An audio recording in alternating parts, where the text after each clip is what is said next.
welcome once again, ladies and gentlemen, boys and girls, one and all, to a brand new edition of the Quinn Spinn. I'm your host, Quinn. At least that's how I'm known here on the program, and at this point, literally nowhere else.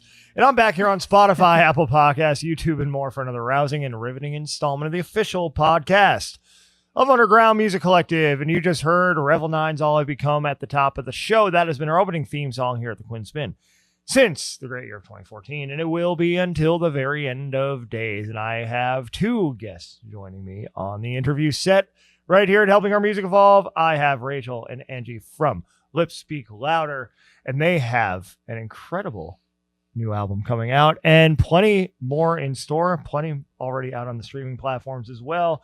We'll get to all that, but first, thank you for joining us. Thanks for having us. Happy to have you, and been following the project, since I think pretty much inception here.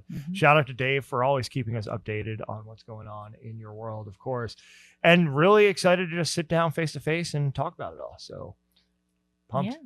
Yeah. Cool. Likewise. Yeah. And now I'm going to ask you the three standard questions. Feel free to answer these individually. We'll start down here, work down. Those three questions are: who are you? What are your passions, and why on earth would you want to come on the Quinn Spinn? Want to take it away? Sure. Well, my name's Rachel Brandsness, and I sing and play guitar predominantly in Lips Speak Louder. My passions, wow. Good food.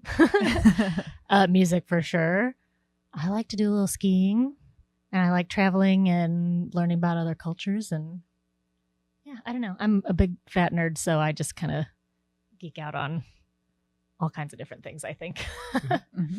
What about you? Wait, what was the last question? Why on earth would you want to come on this show of all the shows? That's right. Okay. Well, because you seem cool, and it's a great opportunity to talk about our project, and we're excited to be here. Appreciate being here and being amongst the other artists that you've had on. Appreciate it. Yeah. Glad to have you. My name is Angie Lese, and I play drums and Lips Speak Louder and sing backup stuff, and play flute on the album. Flute on the album. She did do that, I did do that. And I would say like my life's passions are probably obviously music and weather. I used to be a meteorologist, so I'm really into both of those. And I like gardening a lot and traveling a lot. And I think mostly my passions, and like I'm really into crystals too, so I like that a lot. And why on earth would I want to be on the Quinn Spinn? Well, because like Rachel said, like you seem super nice. You've been so supportive, and like we like what you do here, and like love that you help shed light on artists that people might not be aware of. So it's great to hear new music because of you and like be a part of it. Appreciate it. Well, plenty of new music to get into today, but first we're going to go back. We're going to go as far back as you want to go, all the way back to the beginning, perhaps. And I want to know for each of you what got you on the creative journey. What people, what places, experiences, of course, artists influenced you toward a creative path? You want me to go? Sure. Okay, let's see. Dialing it back. Well, I always liked music. I just always wanted to play it. I was super stoked to get to be in band, like in school. Mm-hmm. Growing up, I played trumpet. Loved doing that. And then when I was, I guess, right before I turned 13, so in the 7th grade, a friend of mine got an electric guitar, I think just kind of for fun. And I thought wow, that's like such a cool idea. Like I'd never crossed my mind to play guitar before. Yeah. But yeah, I just thought that sounded super fun. So then I kind of just got a little bee in my bonnet that I wanted to play guitar too, and kind of finally managed to like talk my parents into letting me get one. Really enjoyed it. I had a super fun time learning it, and like took to it pretty quickly, probably just from playing trumpet before and that type of thing. So I had a little bit of music experience already. But then when I was 14, because I grew up in a pretty small town that had little local shows and things, but it, not a lot of like big, it wasn't a city. So there weren't like big tours coming through very often. There's just a small theater there. But the band Heart was coming through. I grew up in Oregon, so they were coming through Bend, Oregon. And a friend of mine was, kind of like, you play guitar and like you're a girl, like Heart has a girl guitar player. You should Right. go check it out. Uh-huh. That was kind of just what gave them the idea. So my dad took me and my friend and a cousin, and like we just sat there in the grass at this outdoor amphitheater, and I just kind of like sat there like with my mouth open the whole time Yeah. because it just kind of blew my mind. Like because I really had never seen like a big rock show, just Mhm. like in like kind of local blues bands, stuff like Yeah. that, but not a big old rock show. And I definitely like I hadn't really seen somebody play, definitely not in person the way that Nancy Wilson does, where she's like kicking and making a whole like show of it. And I just thought it was like the coolest thing I'd ever seen in my life, and kind of like was kind of obsessed with it from that point Uh-huh. forward. And I just like I would play like every day after school, and I just got super into it. I had like garage bands, and but I kind of knew from that point forward that I really wanted to pursue that for real. And so then after high school, I ended up going to Belmont University here to kind of just, I knew I needed to move to a city that had more of a music thing than the smaller town that I grew up in. Yeah. And that's kind of how I got into the mix here. I played for a pop rock band called Fools for Rowan for about 4 years between 2009 and 13, and then kind of bopped around between different bands.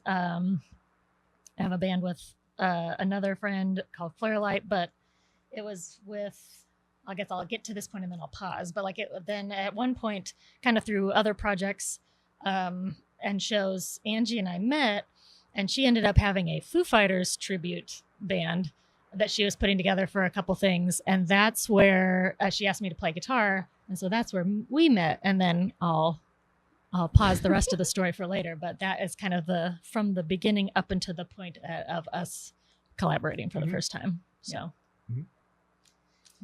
Yeah. And I find it funny how many musicians have a similar story of the one concert that made them like feel everything and know like that's exactly what they want to do. Right. And for me, my first big rock show ever was Alanis Morissette in 1996. And my parents took me, and my stepmom and my aunt and my cousin and my stepsister, we all went. And like, I just left that concert knowing like, man, I'm going to do that someday. And I had played flute in band growing up and, loved playing flute, but like I started playing flute because my best friend at the time wanted to play flute. I'm like, yeah, I'll do that too.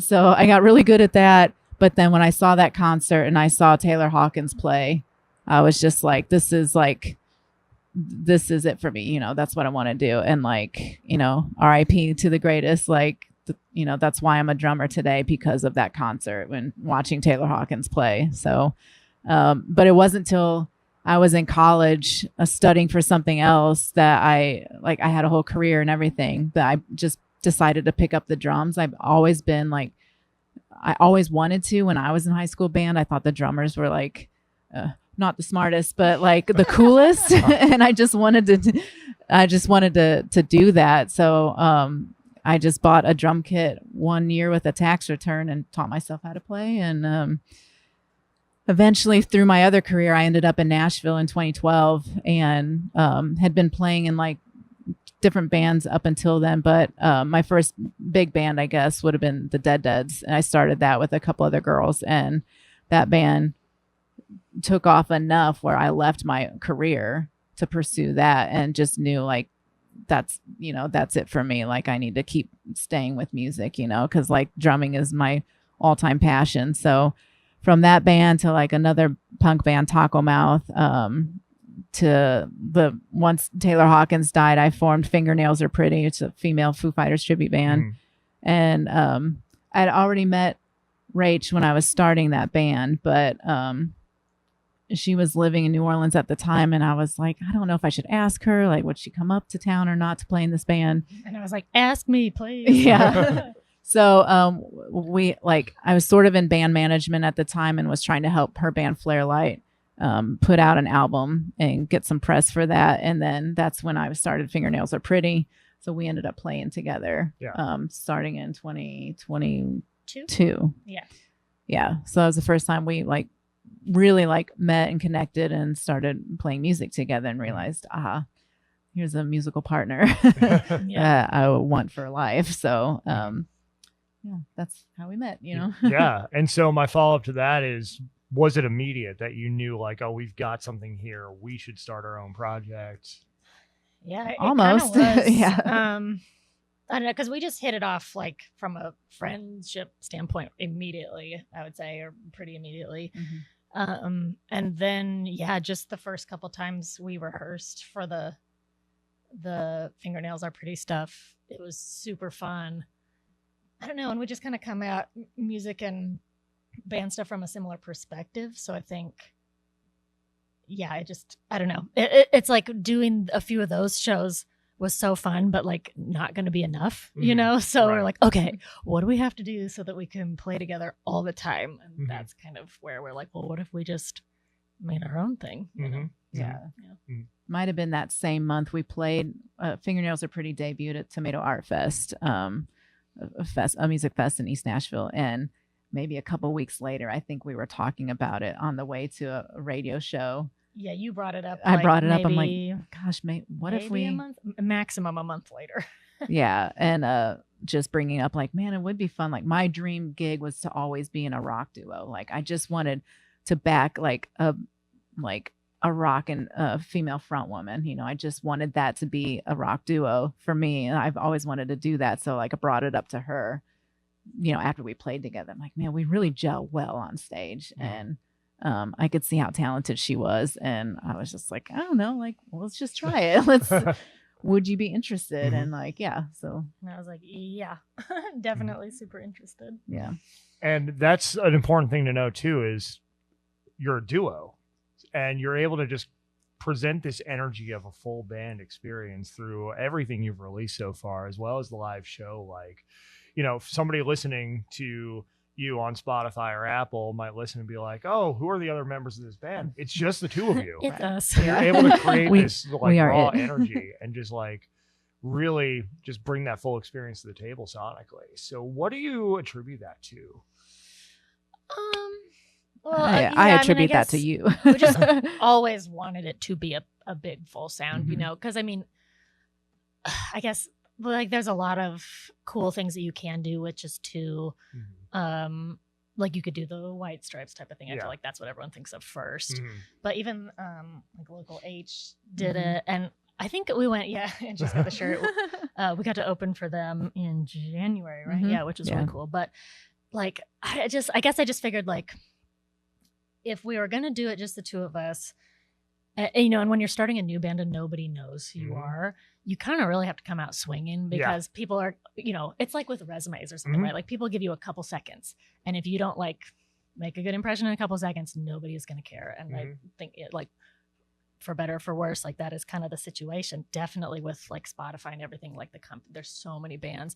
So if you're not really kind of turning heads, like you need to sound good, whether you're 2 people or 6 people or 10, you know, nobody's going to stop and be like, well, that was pretty, like, oh, like now that I know it's 2 of them, I think it sounds cool. But if I didn't know that, I would not think it sounded good, you know? So we kind of went with that mindset.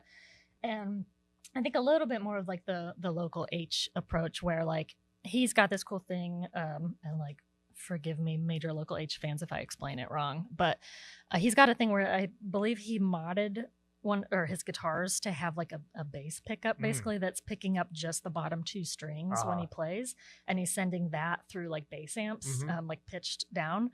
So that way when he like plays a chord, you're getting the chord, but you're getting the bass note too. So he, and you know, he can go out there and play with just like a drummer, and you're kind of getting at least like a 3-piece sound.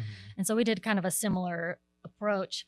I didn't like mod my guitar specifically, but I do like a splitting thing in my pedal board.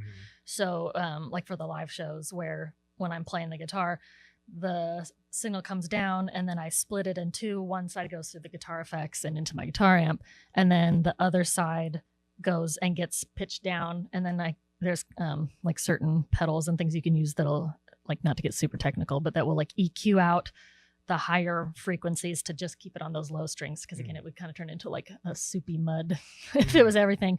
But and then that I sent that through a bass amp, so kind of a similar thing.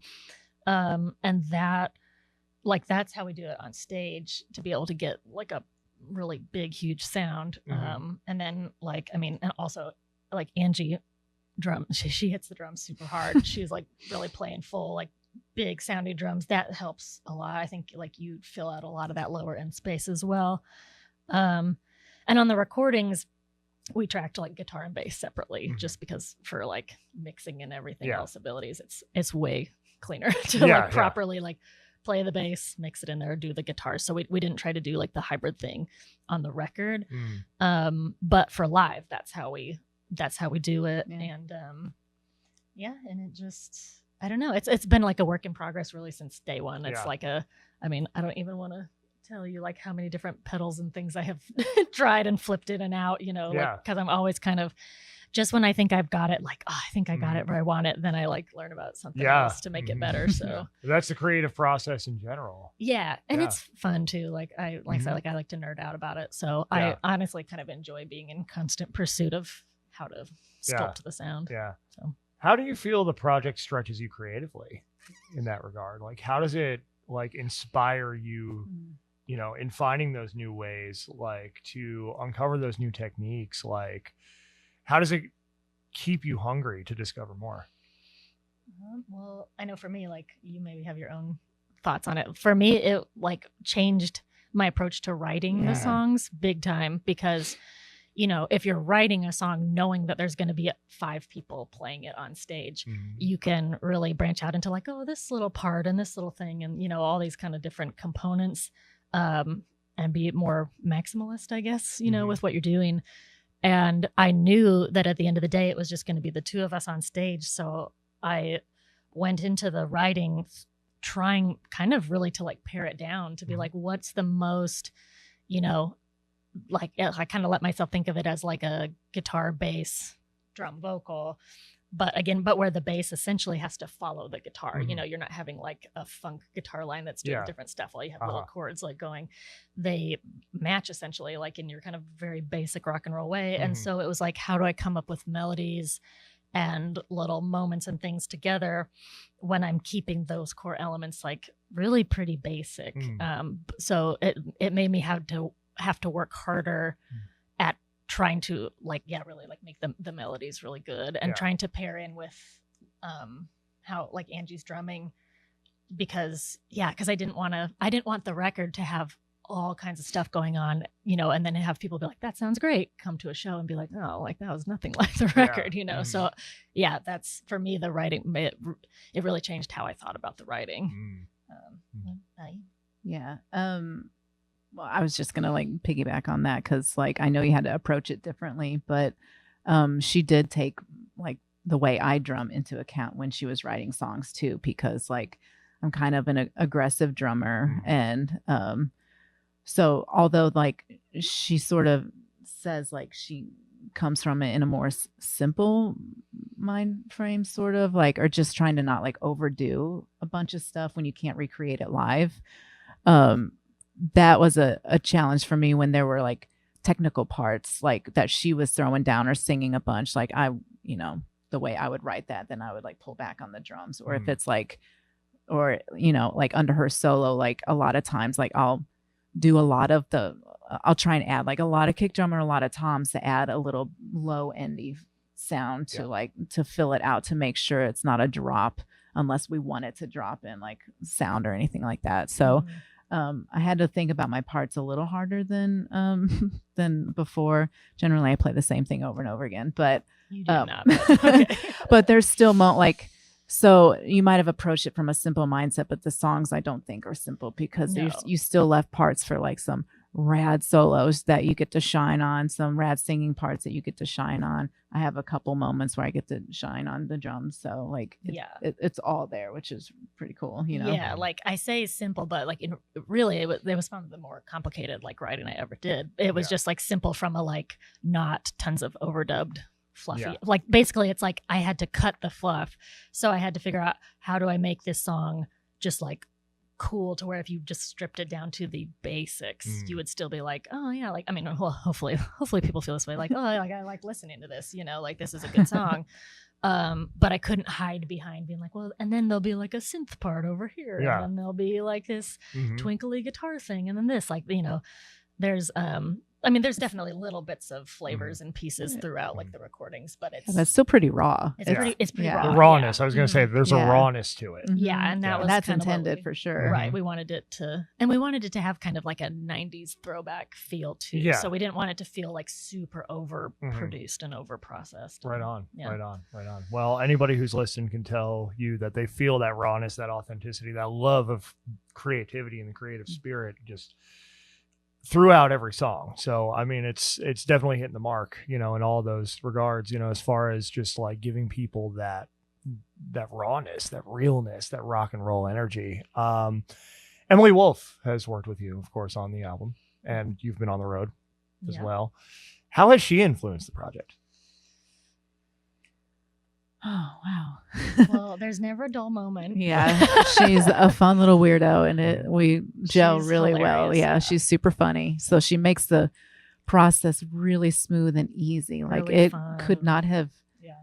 been any, like recording that album could not have been more fun or more, easier. Like it felt easy. you know? And she we were so appreciative because she really like made it her goal to help us realize our vision for it as opposed to like, some people, and it's whatever you're going for, but like sometimes, a producer will come in and really like alter the feel of something where they're kind of making it like them, She came in and took because I don't know, I think people who maybe know her know this about her, but I don't know if everyone knows, but she has like really kind of an encyclopedic, like she really knows her stuff, like with gear, sounds, definitely guitar, like pedal things, how to get certain tones. She's really, really good with that.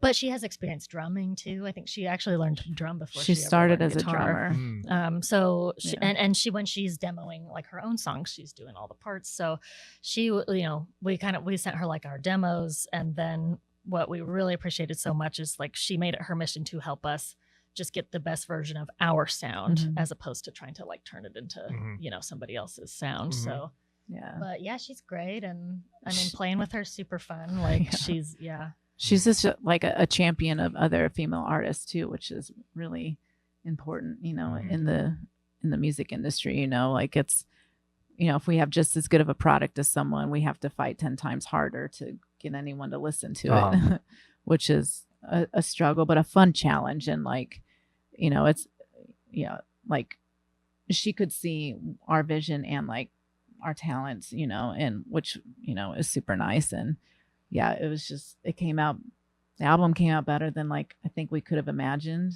because of her like help and support and production on it. And of course, just like being on the road, like backing her too, is like loads of fun because her songs are freaking great, and she's like a mad scientist on that guitar. It's one thing to hear her music, but to see it live is completely like it'll change you, Yeah, if you like her music at all recorded, then you should, if she comes to your town, go see her, because it's fabulous recorded, but it's like watching her do it live, like watching the way that she's like the kind of finesse and aggression with which she plays live is like, I feel like that is really like where you just go like, oh man. So it's inspiring. It's cool. Very cool. It's fun to watch. Like even before we worked with her, like we were just fans of what she did. So I mean, which is why we ended up asking her to produce the album. But anyway, so if you know of her at all, or if you don't, go check it out and then go try to see her live, because you'll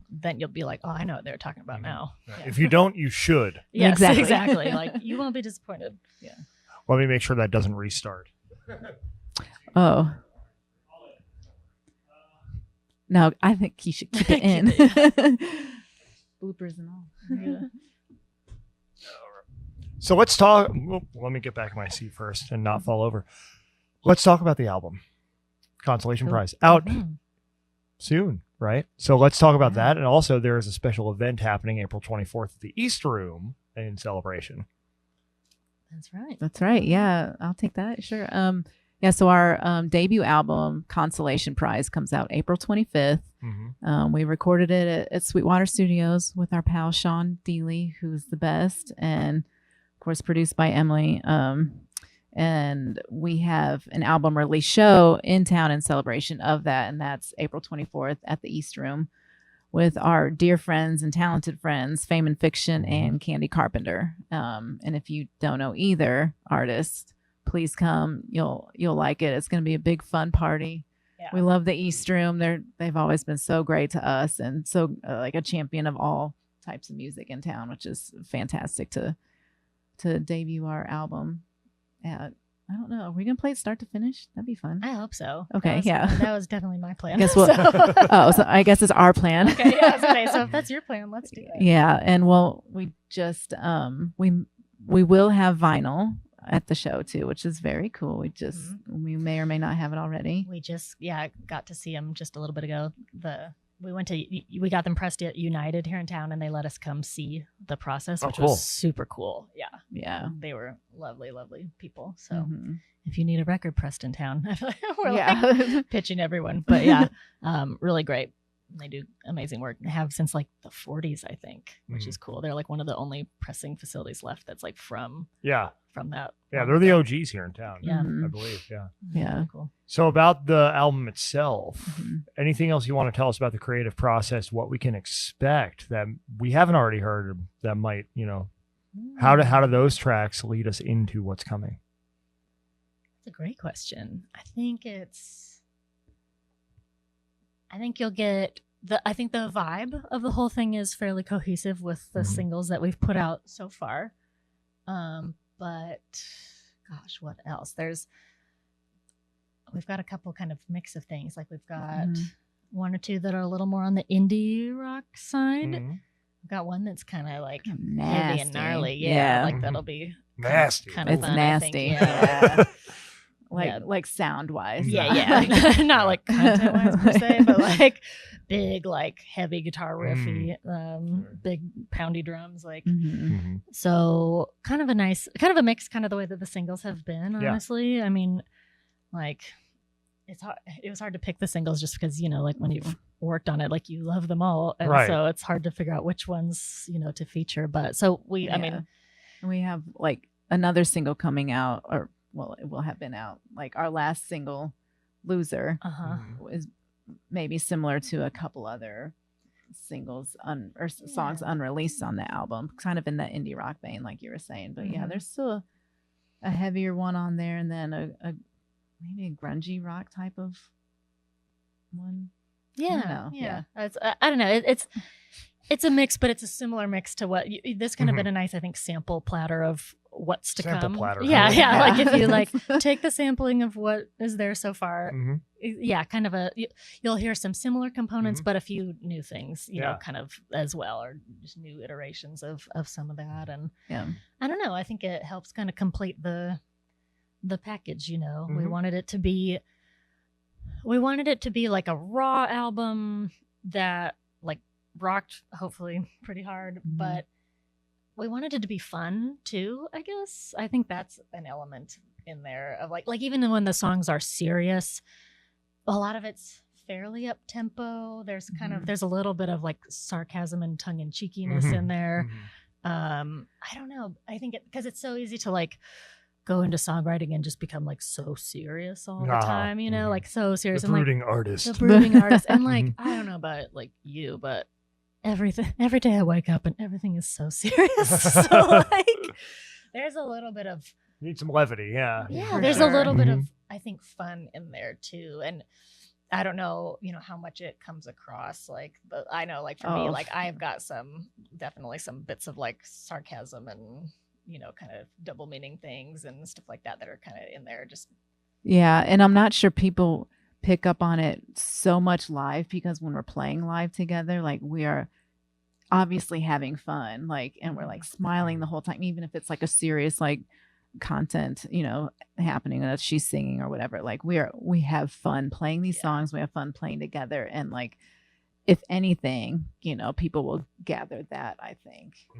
Yeah, that's a big goal with the shows. I mean, like you're saying, like even if we're performing a more serious song, whatever, but like we want, if you come see us live, like we want that to be a fun experience where you go, like where the energy is palpable, like where we're giving you the energy and hopefully like getting it back. And, I don't know, because it's just, And I think a lot of the topics you wrote about too, like on the album, they're super relatable, like life is hard. And but I think like you're able to, like, if I may, you're able to present that in a way that is, you might mean it one way, but like it comes across as super relatable to, like, everyone can be like, yeah, I felt that before. Oh yeah, like I get that. I think they're relatable songs, so I think people are gonna leave having some fifis feelings. Yeah, I hope so, because that's sometimes I'm writing about very specific things that like happen to me. Other times it's kind of about a general feeling or whatever. But yeah, I don't know. I kind of, even if it's something super specific, it's still usually based in like something very universal. So I kind of try to pull from that, and I don't know. I just because that's kind of what I feel like songwriting is like it's just like a form of communication. And there's some things that are in some ways easier to say kind of through the art of song than to just sit and have a conversation with. Like, you can say it, you can communicate the emotion behind what you're saying in such a more grandiose way, I think. That's similar to what Mary and I just talked about on the last episode. Was the mark of a great songwriter is to write about something very specific, but then let the audience derive meaning from that. Right, totally. And the other point there that I latched onto there at the end was, we referenced the song No Light, No Light by Florence and the Machine. Oh, yeah. And how she sings about it's so easy to get up there and like sing my emotions out, but like when confronted talking about it with you, whoever the person is, I can't do it, Sure. Sometimes it's just easier to communicate. And yeah, I knew what fifis meant, even though I never okay, yeah, good. Like right off the bat, I'm like, fifis. Yeah. I'm going to use that from now on. So if you've loved what you've heard already, you're going to love what you hear coming up. I think you will, yeah. I think everyone will, at least no one will hate it. No, I think if you like what you've heard so far, it's going to just kind of round out the kind of the piece at large, like the compilation. Yeah. And the packaging itself, like there's fun pictures in there. The lyrics are in there. Like it's just a really cool, like entire vinyl package. Colored vinyl. Yeah. So it's kind of fun. So come on out to the East Room on the 24th of April and feel all the fifis. That's right. Feel your fifis. We're going to let them out. All the fifis are going to be present. So after the release of the album, of course, the journey never stops. Right. So after the release of the album, after the album release show, what else is on the horizon for the rest of 2025? That's the year we're in, right? 25? We are in I almost said 2024. I had to catch myself. I know. Don't we wish we were back there for a moment? But yeah, like, so we have a bunch of shows lined up. And, we're a total DIY band. So everything we book ourselves pretty much. And we're trying to get on, obviously we want people to hear the album. So the goal is to play out as much as we possibly can for the next, for the whole album cycle. Usually that's 6 months, 2 years. It depends. We're just going to try and play as many shows as we possibly can and show people our music. And we have some big shows lined up, some exciting stuff. And of course we back Emily Wolf too. So we have some big festivals with her this year, which is great. We're playing one show with her in Denver, Levitt Pavilion. In June. A Levitt show. Yeah. We have one in Levitt Bethlehem show. back home. Yeah. We played I think we played there last year with her. The Stacks. The Stacks. Stacks. Yeah, we did. Wow. We were there with her. What a small world. Yeah. Last Bethlehem, that's great. August, I Yeah, think. we were there. Yeah. Yep. Mm-hmm. Very cool. Yeah. Yeah, so we're playing a couple Levitt shows with her, and one we get to open specifically for Pride Night in Denver, which is super cool for us. Yeah. So we're excited about that. We're playing the Nashville soccer game like when everyone's walking in May 17th, which is Pride Night. So that's exciting. Those So games are a great time too. so fun. Yeah. So we'll just be out there cheering everybody on walking in. Yeah. But yeah, basically like our goal is to just play out a bunch and promote the album as much as possible. And Yeah. It's like, it's so easy to, you spend all this time creating the album, like creating songs, creating the album. And then it's like, it's almost like there's so much build up to that. And then it drops and then it's kind of this like, now what, but yeah, so that's our goal, is to just stay busy, and try to get ourselves, get the like out there playing shows and just try to keep getting the music out there as best we can. Keep you know? that fire burning. You have to. And after a big momentous thing, there is that like hangover that could set in. Sure. Like, Yeah. having just been at South by Southwest, like I get back here and I'm like, I focus so much on South by Southwest, and now it's like, okay, now you got to do the follow-ups. You got to keep it going. And like after any major milestone, like it could be easy to want to like rest, right? Oh, And tell me about it. and we love need a rest. to like For we sure. need to a degree, but also like you can't rest so much that like the momentum just halts. Right. Yeah. You Yeah. know, it's important to find ways to keep going and continue those conversations, whatever they are. You know, whether that's y'all as artists, like you have the album out now, it's like, okay, how do we keep bringing people to that album? How do we keep creating experiences around that? You know, or, you know, for me right now, figuring out, you know, who I need to email and what we talked about, because there are a lot of people you meet down there in Austin. Oh, that week. sure. Oh yeah, And y'all had a chance to play South by this year. We did, yeah. we did. Yeah, we got. Times it was Yeah, we got super to fun. be a showcasing artist with the CSAC showcase, Yeah. which was really cool. That's our PRO, and then we played one show with Emily Wolf too, and then we played another showcase like for Kitty Pig, which sounds funny, but it's like a non-alcoholic beer made from the band Kitty, I think. Oh, yeah. Which was super, like, that was super fun. Met some other artists, got to play with some of our friends down there. Glass Yeah. Mansions is a rad band down there. Yeah, we had a good time. It's exhausting. Yeah. A whirlwind, but Yeah. very fun. You start going and you keep going. There's like, Right. you know, I get down there, I'm like, yeah, I'll be able to maybe take a call or two during this week. No, you just I know. like, you're pretty much, you know, in vacation mode in the sense that you're out of office. But, you know, and it's fun, but it's not a vacation. Like you're on and Or you're you're moving, working. going to the Yeah. next thing. But it's amazing just from like a connection perspective. You know, everyone's there to work. Everyone's there to work. Everyone's there to figure out, you know, what problems we need to solve and how can we do that together. Really inspiring environment. Yeah. For sure. Yeah. Mhm. So I have a burning question to ask, and this will be individual answers. If there's one lesson that each of you has learned on the creative journey that you'd go back and impart upon your younger self, or maybe somebody just starting out now, what would the most important lesson be? That is such a good question. Yeah. I think I could think of all kinds of different things, but For if I sure. tried to like pare it down, I think I would say you want to always be open to learning new things from new people, right? Because there's always somebody, and not just somebody, it's some buddies who know more than you do, who've been the places you want to go. So you always want to be open to that. But in the same regard, I would also say always trust your own instincts too. You know, like you be open to what other people are saying, like truly, because you'll learn some like really life-changing things. But if you've got a real gut feeling about something, listen to that. And, you know, like just because someone else tells you, because you will meet so many people like in, I think, any creative sphere, definitely in music, who are like, oh, you know, like what you got to understand is, or, oh, what you know, you got to do it this way, or, oh, like, you know, people who do it this way are wrong, or this is a crap way to do it, whatever. There's everybody has an opinion. And if there's a way that, I mean, like, I think we live in like a time now where there really aren't rules on this stuff. You know, like you don't have to have a label anymore. You can use social media and different things, and it's still really hard. But there's, you know, so much you can do. There are people who, you know, kind of find ways to like blow up their song, and it's a song they made themselves on their laptop. You know, they didn't do anything the traditional way.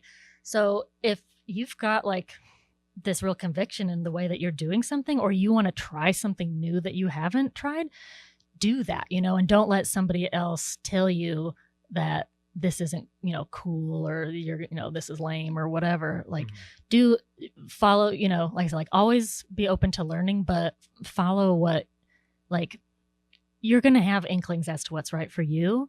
Do that, try it. Because the worst thing that happens is you end up, it doesn't really work, or you end up not liking it, and then you can pivot. So yeah. Coming from within instead of looking outside for the answers. Yeah, because I don't know. I can like think of all kinds of times where people are like, oh, you can't do that. You can't do that. And then later, you know, somebody else does exactly that and like ends up having like a great, you know, like putting out some amazing stuff that does really well. And you're like, so wait a minute. Like, so clearly there's really not, I don't know. It's just I think we're all really good at like putting ourselves in a box, Yeah. you know? Mhm. And I think the older I get, the less I care about stuff like that. It's Yeah. just like Yeah. if this tool or that thing allows me to put on a great show Mhm. or to make a better record, then like do it. Who cares, you know? And I think too, like as we get older, we realize that the person that is criticizing our approach to something because it's not what they would do, they're really just projecting from a place of their own insecurity. completely. you know? Yeah. And a lot of times exactly. they're not even doing it. Like I think Mhm. there's I don't know, I'm like gonna paraphrase off of Brene Brown, if you've Mhm. ever heard of her. Like she's amazing and has all these really good books. But she quotes, I think it's a Theodore Roosevelt quote where he kind of talks about like so often the person doing the criticizing, like they're not even in the arena Yep. trying, you know, Mhm. they've got all these opinions on, well, you got to do this and you can't do that and Mhm. whatever. And a lot of times they're the one like sitting on their couch Yeah. with all these thoughts, you know, and like the people who are out doing it, they don't have nearly as much time like to criticize you because Yeah. they're busy doing Right. their own work. You'll never be So- criticized by somebody doing more than you. It's completely Yeah, true. 'cause- Yeah. Exactly, because it's not important Yeah. to them, you know. Yeah. So that's I think about that a lot sometimes, just because you get so many Oh yeah. opinions on stuff. Yeah. And haters frankly need to focus on their own journey.